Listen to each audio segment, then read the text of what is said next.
सिंह जंगल में रहता था। एक बार किसी राजा ने उसको पकड़ करके पिंजरे में बंद कर दिया। उसी राजा ने एक डाकू को भी उस दिन पकड़ा था और आज्ञा दी कि 4 दिन का भूखा शेर द्वारा इस व्यक्ति को मृत्यु दंड देना है। शेर छोड़ा गया, परंतु वह उसको खाने के बजाय उसके चरण चूमने लग गया। प्रणाम करके पिंजरे में वापस आ गया। राजा ने डाकू से पूछा कि तुम कोई शेर वश में करने का मंत्र जानते हो या कोई जादू टोना किया है? डाकू बोला, महाराज, एक बार जंगल में इसके पैर में कांटा चुभ गया था। बहुत परेशान था, इससे चला नहीं जाता था। मैंने देखा कि भाई ये परेशान हो रहा है, तो इसी को कांटा निकालने के लिए मैं बैठ गया और कांटा निकाल लिया। ये शेर आज मुझे पहचान गया है और परोपकार को याद करके मुझे मार नहीं रहा है। वाह। तो पशु पक्षी भी याद रखते हैं, जानवर भी समझते हैं। बहुत हाँ, समझते हैं।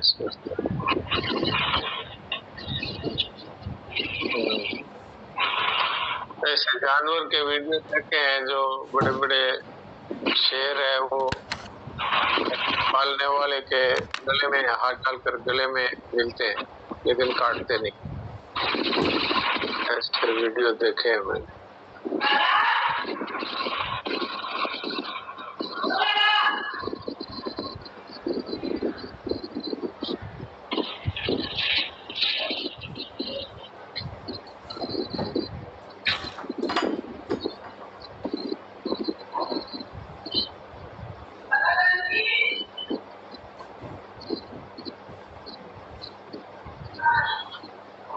तो अब किसी का कोई प्रश्न है तो प्रश्न करें।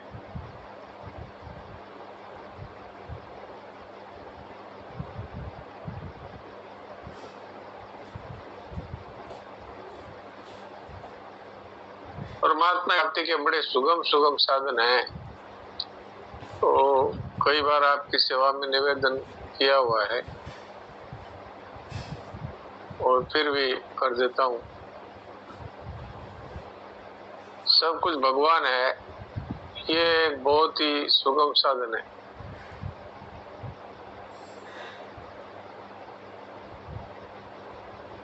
एक बार श्रद्धेय सेठ जी को श्रोताओं ने कहा कि आप भगवान के दर्शन हमको करा दीजिए। तो उन्होंने कहा, भाई ये मेरे में शक्ति नहीं है। नहीं, हम आप पर विश्वास करते हैं, आप में वो शक्ति है, आप दर्शन करा सकते। तो उन्होंने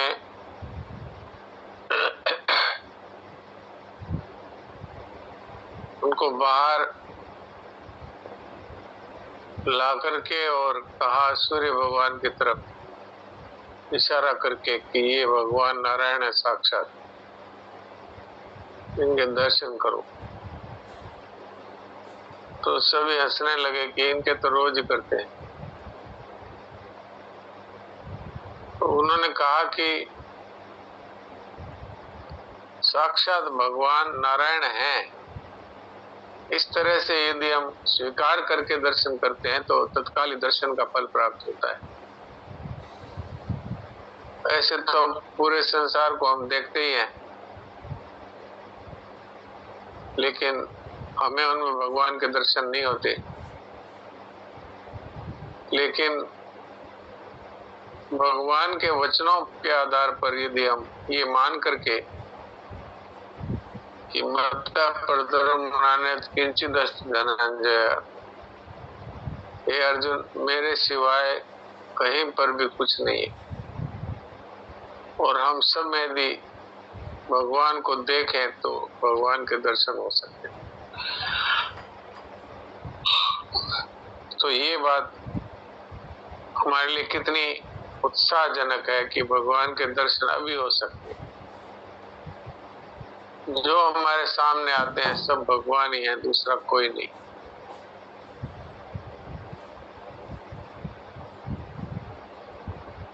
भगवान ने इसकी बड़ी महिमा कही है। ऐसा महात्मा को सुदुर्लभ महात्मा कहा है।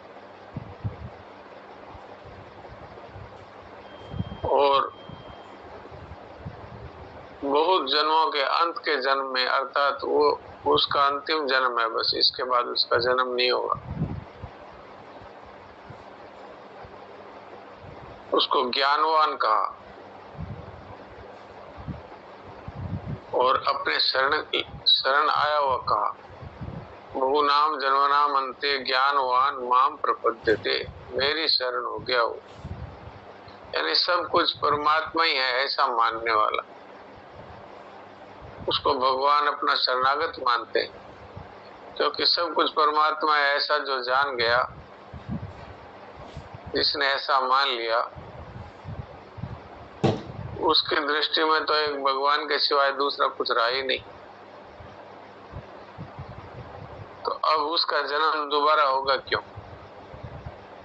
जन्म तो जीव का होता है ना, और वो तो खुद ही परमात्मा बन गया। जब सब कुछ परमात्मा है तो वो अलग थोड़ी रह गया, वो भी परमात्मा स्वरूप ही हो गया। तो फिर जन्म किसका होगा? तो ये एक बहुत ही सुगम साधन है, खाली भगवान के वचनों पर विश्वास करना है। भगवान कहते हैं गीता में कि मैं ही सब कुछ बन गया हूं, मेरे सिवाय कुछ नहीं। तो इसी को स्वीकार कर ले तो बहुत शीघ्र परमात्मा की प्राप्ति हो जाती। और दूसरा तो अपना मुख्य सत्संग का चल ही रहा है।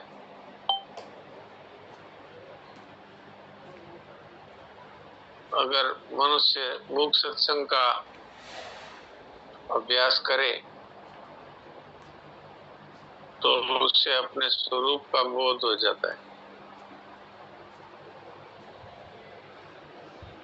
मुख्य सत्संग का मतलब है कुछ भी चिंतन न करे, शांत होकर के कुछ भी चिंतन न करे, तो उससे अपने स्वरूप का ज्ञान हो जाता है। क्योंकि कुछ भी चिंतन नहीं होगा तो पीछे आत्मा ही रहेगी, बस आत्मा के सिवाय तो फिर कुछ रहेगा नहीं। चिंतन के साथ में संसार आता है, और जब कोई चिंतन ही नहीं रहा तो संसार गायब हो जाता है, और एक अपना होनापन, अपना आत्मा, अपना स्वरूप ही रह जाता है। ये भी एक सुगम साधन है परमात्मा की प्राप्ति का। दोनों में से जो अच्छा लगे वही हम कर सकते हैं। और इनमें से किसी के बारे में कोई प्रश्न हो तो प्रश्न भी कर सकते हैं। प्रश्न नहीं है तो फिर इनमें से कोई एक साधन चुन करके और उसमें लग जाना चाहिए। सुनील दास जी क्या कहते हैं, बोलिए।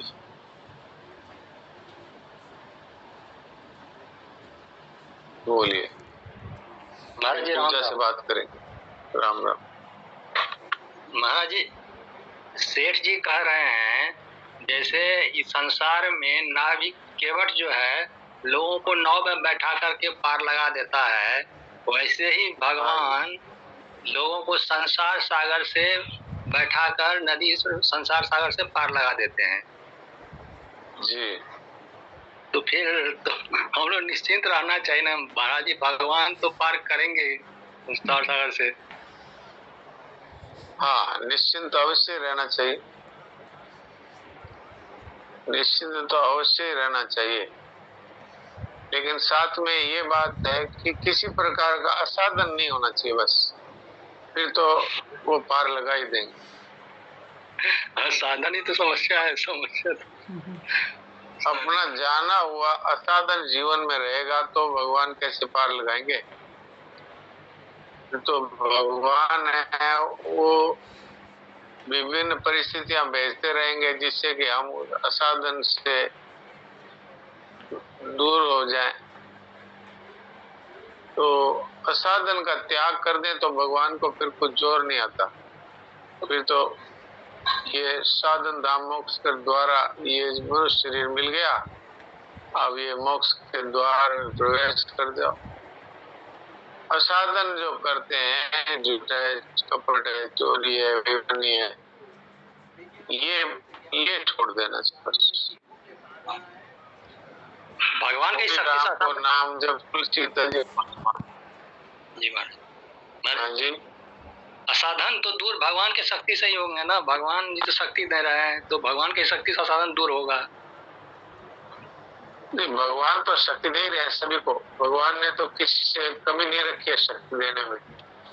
मनुष्य शरीर दे दिया, सत्संग दे दिया, संतों की वाणी हमको सुना रहे हैं, और फिर भी अगर हम असाधन नहीं छोड़ते हैं तो तरह तरह के परिस्थिति हमारे सामने भेजते हैं जिससे हम असाधन का त्याग कर दें। तो उनकी तरफ से तो कोई कमी नहीं है। हमें भी तो उद्धरेद आत्मानम भगवान को ये कहना पड़ा कि अपना उद्धार स्वयं करे। मैं तो लगा हुआ ही हूँ उद्धार करने में, लेकिन अपना उद्धार खुद करे और अपना पतन ना करे। दोनों बातें कही, उद्धरेद आत्मनात्मनम नात्मनम अवसादेत। अपने आप से अपने आप को डुबोए नहीं, पतन ना करे, अपना उद्धार करे। इसका तात्पर्य है कि साधन का त्याग कर दो, तो फिर भगवान की कृपा से अवस्था हो। क्या उस बात पे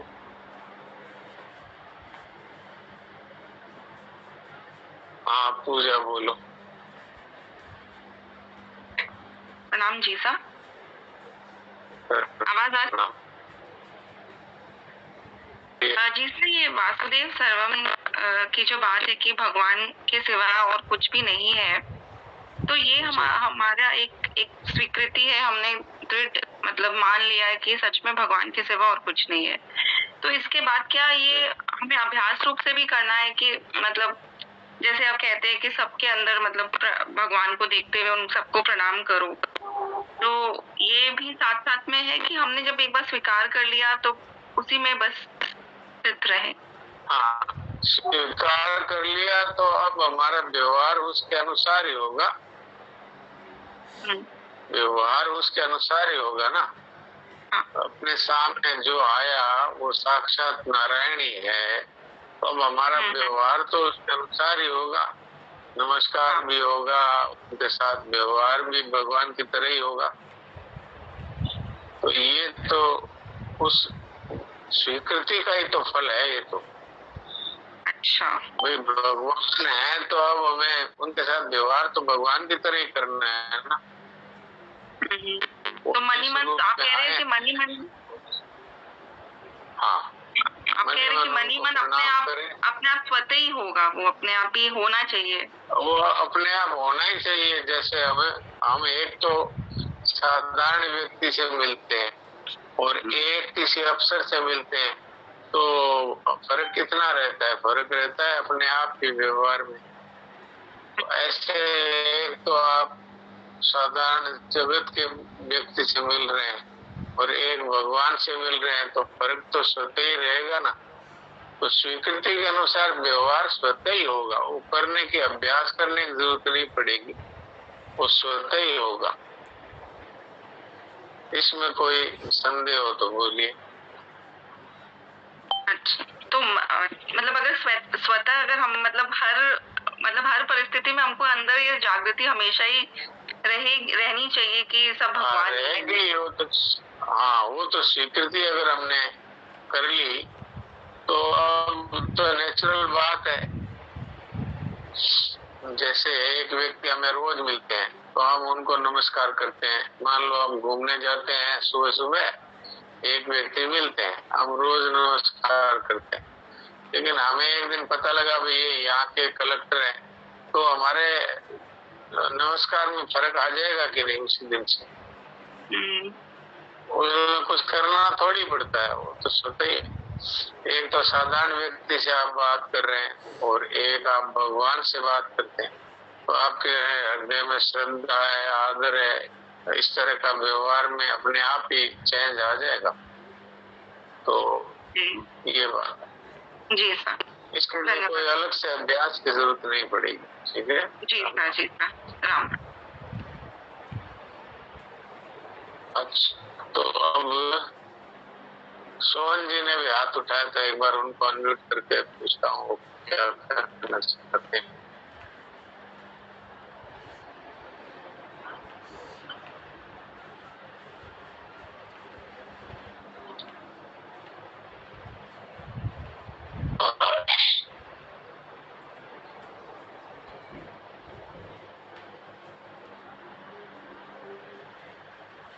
हाँ, करना चाहिए।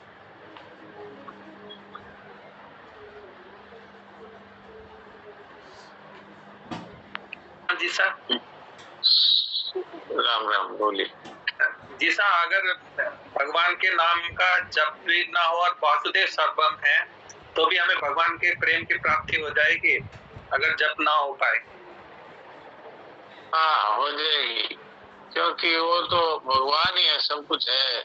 जब हमने ये निश्चय कर लिया और भगवान के दर्शन हो रहे हैं सब जगह, तो बिना नाम जप के भी परमात्मा की प्राप्ति हो ही गई। अब ये बात है कि नाम जप करें तो इसमें दृढ़ता आती है, तो इसलिए अगर नाम जप करें तो और इसमें दृढ़ता आती है, दृढ़ता। इस साधन में नाम जप है वो सहायक है, और वो सत्संग में नाम जप की आवश्यकता नहीं होती, तो उसमें तो सब प्रकार के क्रिया का अभाव होता है। लेकिन वासुदेव सर्वम में नाम जप है ये सहायक है।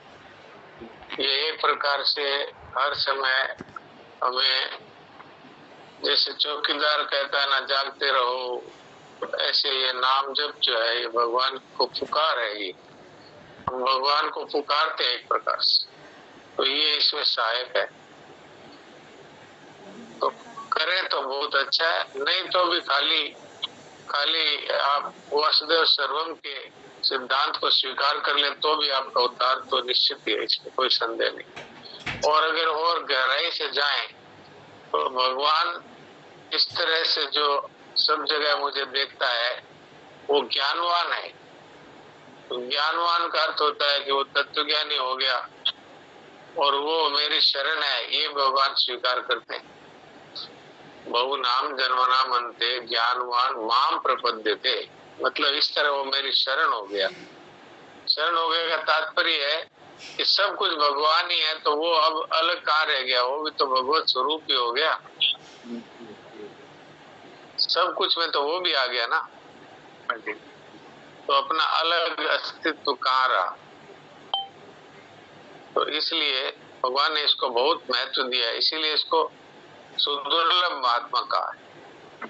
लेकिन नाम जब कर रहे हैं तो अच्छा है। और कुछ पूछना? बस ये कुछ है। ठीक ठीक। तो अब मैं देवकी जी को होस्ट बनाता हूँ, उनसे बात करते हैं।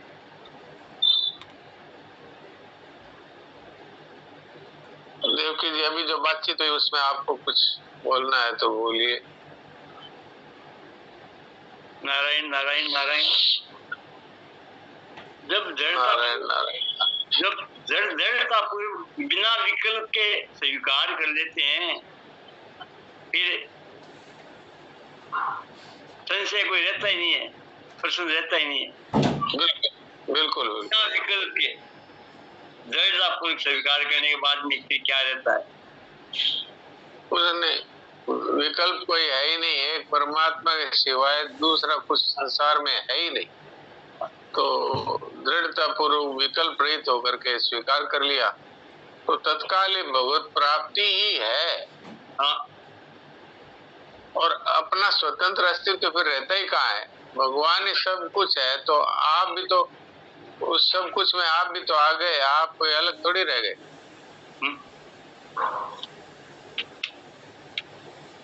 तो इसलिए आपका तो तत्काल ही कल्याण हो गया, देरी का क्या काम है इसमें। कुछ न कुछ अपनी विशेषता रख करके है ना, जो प्रश्न किए जाते हैं ना, उसमें फायदा नहीं होता है। जी जी। तो अब क्या है कि जब आसक्ति, जब ये असत्य का त्याग हो गया तो साधन तो अपने आप ही हो गया। और क्या, असत का त्याग है, वही तो एक सब साधनों का सिरमौर है। एक कर्तव्य का मैंने असाधन के एक कर्तव्य का नाश हो गया जी, तो अपने आप ही कर्तव्य हो गया, पराधीनता का नाश हो गया। असत का नाश होते ही, असत से संबंध टूटते ही मनुष्य का जीवन है वो सत स्वरूप हो जाता है, अपने आप ही हो जाता है स्वतः ही। जी जी। ये जो अपनी किताब है ना मुक्त सत्संग, ये विचित्र पुस्तक है। ये मैंने इसको पहले पढ़ा था, हाँ, लेकिन वो पढ़ा था उस समय मेरे को इतना ध्यान नहीं था। अब इसकी एक बातें ना खुल रही है ना, तो विचित्र है। एक बात ये तो हाँ बिल्कुल, जाने हुए असत का त्याग करने को उद्यत है। इतना में जो जाने हुए असत का त्याग करने को उद्यत है, निर्ममता अचा तथा अप्रयत्न पूर्वक सत्संग होता है। बिल्कुल बिल्कुल। इसमें देख लो आप, इसमें चार बातें आ गई, चार बातें आ गई। एक बात आई कि वो ममता रहित हो जाता है, एक बात आई वो चाहना रहित हो जाता है, एक बात आई वो प्रयत्न रहित हो जाता है, और एक बात आई कि असत का त्याग हो जाता है। तो ये चार बातें हैं, चार बातें मानते ही मनुष्य का जीवन है वो सफल हो जाता है। और इसमें भी एक बात भी अगर स्वीकार कर ले तो बाकी तीनों अपने आप आ जाती है। असत का त्याग जो है ना, असत के संबंध का त्याग, इसके अंतर्गत सब आ गया। क्योंकि आज हमारा जो बंधन है वो तो यही है कि ये संसार और शरीर है, ये असत है, और इसी को सच्चा मान करके और बैठे। तो जब तक शरीर और संसार को सच्चा मान करके बैठे रहेंगे तब तक असत का संबंध तो छूटा नहीं, और असत का संबंध नहीं छूटेगा तो ममता भी आ जाएगी, कामना भी आ जाएगी, और अहंकार भी आ जाएगा। तो इसलिए आपने ठीक ही कहा कि मुक्त सत्संग की एक बात भी यदि कोई धारण कर ले जीवन में तो उसका उद्धार में कोई संशय नहीं। हम रोजाना बोलते हैं, प्रीत की जोत जग जाए, विरह की आग लग जाए, फिर बरसे प्रेम की रिमझिम, हरि शरणम हरि शरणम। ये स्वीकार कर ले तो हाँ बिल्कुल बिल्कुल। अब संसार से प्रेम करते हैं तो परमात्मा का प्रेम सजीव नहीं होता। हाँ। इसलिए मीराबाई ने ये कहा कि दूसरों न कोई, मेरे तो गिरधर गोपाल दूसरों न कोई। क्योंकि संसार का प्रेम, संसार की आसक्ति, संसार का आकर्षण, इसके रहते हुए जो हम साधन करते हैं तो उस साधन का फल हमें तत्काल दिखाई नहीं देता, क्योंकि ये व्यभिचार दोष कहलाता है। व्यभिचार दोष कैसा है कि जैसे पति पत्नी है तो यदि किसी दूसरे से वो संबंध रखते हैं तो ये व्यभिचार है। तो पतिव्रता है उसके यहाँ लोक में पुरानी सत्संग, एक तो जीव दीप जी सोनी थे, पंसारी जी थे, सत्यनारायण पंसारी जी, और ये कई थे ना, तो वो आपस में बैठते थे ना, तो इस भजन को ज्यादा बोलते थे कि अजीबा ने देखा बिना रहे ना जाए, अजीबा ने देखा बिना रहे, अजीब, बार बार एक ही लाइन को इसको अजीबा ने देखा बिना रहे ना जाए, सजनी लग गया प्रेम बिहारी से, बहुत गाते थे। ये जी फेवरेट था ये। तो बात क्या है कि जब तक संसार का प्रेम साथ में रहता है तब तक जो है परमात्मा का प्रेम सजीव नहीं होता। ये है बात, और कोई बात नहीं। परमात्मा का तो प्रेम है ही हर समय, परमात्मा खुद हमसे प्रेम करते हैं, लेकिन हमारा प्रेम जो है वो एक परमात्मा के साथ के होने के साथ साथ संसार के साथ भी है, इसलिए उसका जो वास्तविक लाभ होना चाहिए वो नहीं होता। संसार की तो सेवा करनी है और परमात्मा से प्रेम करना है, ये तो समय होने वाला ही है, थोड़ा सा टाइम बाकी है, तो कुछ जहाँ से पढ़ना छोड़ा था वहां से एक आधा वाक्य पढ़ दीजिए।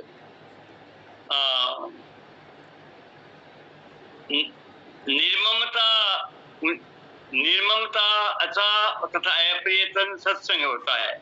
निर्ममता उन्हीं को प्राप्त होती है जो निज विवेक के प्रकाश में बुद्धि दृष्टि से ये स्पष्ट अनुभव करते हैं कि जो कुछ मिला है उस पर अपना स्वतंत्र अधिकार नहीं है, न मिले हुए का ही स्वतंत्र अस्तित्व है। ये दो बात है। मिले हुए पर हमारा कोई स्वतंत्र अधिकार भी नहीं है और मिला हुआ है उसका स्वतंत्र अस्तित्व भी नहीं। अब आप देख लो, जितनी भी संसार की वस्तुएं हैं ये सब हमको मिली हुई तो है, और ये प्रति क्षण नष्ट हो रही, तो इनका स्वतंत्र अस्तित्व कहाँ रहा? सब कुछ मौत के मुंह में जा रहा है, तो इनका न स्वतंत्र अस्तित्व हुआ और न हमारा इन पर स्वतंत्र अधिकार कुछ चलता है। हमारे देखते देखते हमारे प्रियजन है वो हमको छोड़कर चले जाते हैं, हम उनको बचा नहीं सकते और उनके प्रतिपल नाश में जाने को हम रोक भी नहीं सकते। तो न तो हमारा उन पर अधिकार रहा और न उनका स्वतंत्र अस्तित्व रहा। और वास्तव में पूरा संसार ऐसे ही है। संसार की कोई भी वस्तु, व्यक्ति, परिस्थिति, घटना है वो सदा नहीं रहती, वो नष्ट हो ही रही। तो आज इसी के साथ में अब थोड़ी देर के लिए हम शांत हो जाते हैं, थोड़ी देर के लिए अचिंत्य अवस्था में चले जाते हैं, चिंतन रहित।